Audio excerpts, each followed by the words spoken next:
మీకు వంటొచ్చా?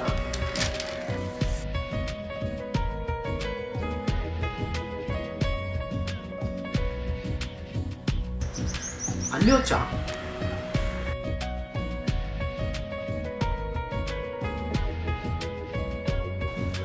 ఎంతవరకు చదివా ఏంటి?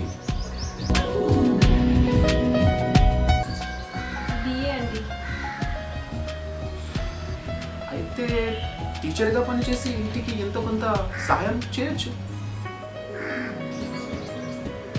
అంతా మీ ఇష్టం అండి. పెళ్ళైతే పిల్లలు ఎంతమంది కావాలి?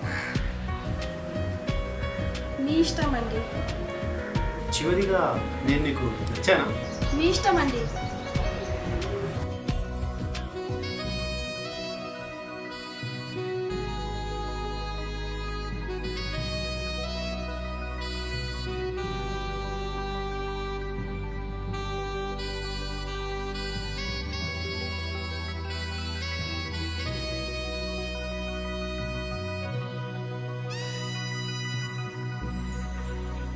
మీరు మదన్ కామరాజు? మీరు కాంచన్మాల? అది కాదు, ఆ పెళ్లి చూపు ఇలా రోడ్ మీద ఏంటండి? ఎటన్నా కాఫీ షాప్ రెస్టారెంట్ అయితే బాగుంటుంది కదా. నాకు ఇవన్నీ నచ్చవు, చెప్పండి. ఆ, అది అది ఇప్పుడు మీరు ఎందుకు సిగ్గుపడుతున్నారు? ఫస్ట్ టైం పెళ్లి చూపులు కదా, ఎవరైనా రోడ్ మీద చూస్తే బాగుంటుందా? నీకు నీ పేరుకి అస్సలు సెట్ అవ్వట్లేదు. అసలు మదన్ కామరాజ్ అని ఎవరు పెట్టారు? మా అమ్మ మా పేరు పెట్టింది. నేను అచ్చం మా తాతలా ఉంటాను, అందుకే ఏంటో ఇష్టంగా పెట్టింది. అలాగా? ఇంతకీ మీ పేరు ఎవరు పెట్టారని తెలుసుకోవచ్చా? ఇక్కడికి పిలిచింది నేను, నీ గురించి తెలుసుకోవడానికి. నేను అడిగిన వాటికి మాత్రమే సమాధానం చెప్పు. అలాగే కాంచన్మాల, చెప్పండి. నీకు గర్ల్ ఫ్రెండ్స్ ఉన్నారా? ఉంటే ఎంతమంది ఉన్నారు? నాకు గర్ల్ ఫ్రెండ్ అయితే ఎవరు లేరు, కాకపోతే ఫ్రెండ్స్ చాలామంది ఉన్నారు. గర్ల్ ఫ్రెండ్స్తో సరదాగా తిరగడం, ఐ లవ్ యూ చెప్పి ఇంప్రెస్ చేయడం నాకు ఇష్టం ఉండదు. నాకు చాలా మంది ఉన్నారు. నువ్వు డ్రింకింగ్ స్మోకింగ్ చేస్తావా? డ్రింకింగ్ అన్నా స్మోకింగ్ అన్నా చాలా అసహ్యం అండి.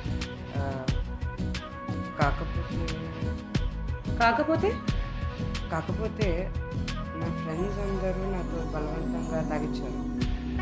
ఇంకెప్పుడు నేను తాగదలుచుకోలేను. మీ మీద సారీ నా మీద. నాకు డ్రింక్ చేసే వాళ్ళన్నా స్మోక్ చేసే వాళ్ళన్నా చాలా ఇష్టం. అయితే నేను మీకోసం అలవాటు చేసుకుంటానండి. ఇంతకీ నీ శాలరీ ఎంత? అన్నీ పోగా ఒక 50K దాకా వస్తాయి. నేను 2 lakhs శాలరీ ఉన్న వాళ్ళ కోసం చూస్తున్నాను. అయితే వేరే కంపెనీలో ట్రై చేస్తాను. ఒకవేళ మనకి పెళ్ళైతే ఎంతమంది పిల్లలు కావాలనుకుంటున్నావు? నాకైతే ఓ 3 పిల్లలు కావాలనుకుంటున్నాను, అది కూడా ఆడపిల్లలే. ఎందుకంటే నాన్నగారు అదే కోరారు. మా ఇంట్లో మగపిల్లలే. మా ఇంట్లో వాళ్ళకి ఆడపిల్లలంటే చాలా ఇష్టం. నాకైతే మగపిల్లలే కావాలి. పెళ్ళయ్యాక నాతో ఎవరు ఉండకూడదు. చూడు, నువ్వు నేను మనం మాత్రమే. చివరిగా ఒకటి, నువ్వు వర్జినేనా? ఏమన్నావు? నువ్వు వర్జినేనా? వాట్?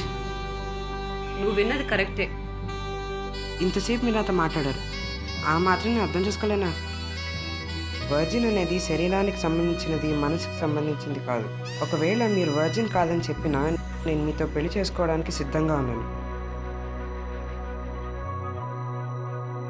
ఎందుకంటే ప్రతి అబ్బాయి తన కాబోయే భార్య పవిత్రంగా ఉండాలని కోరుకుంటాడు. అలాగే ప్రతి అమ్మాయి కూడా తను పెళ్లి చేసుకోబోయే భర్త అంతే పవిత్రంగా ఉండాలని అనుకుంటుంది.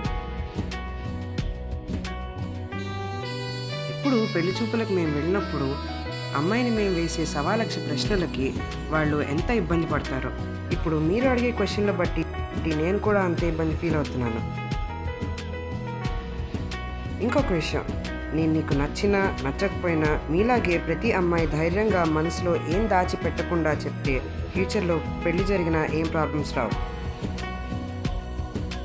ఇంతకీ మీ అమ్మ నాకు ఫోన్ చేసి చెప్పారు నేను మీకు నచ్చాను.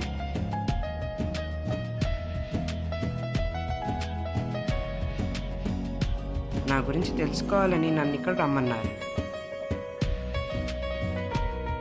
ఇప్పుడు చెప్పండి. Will you marry me? Yeah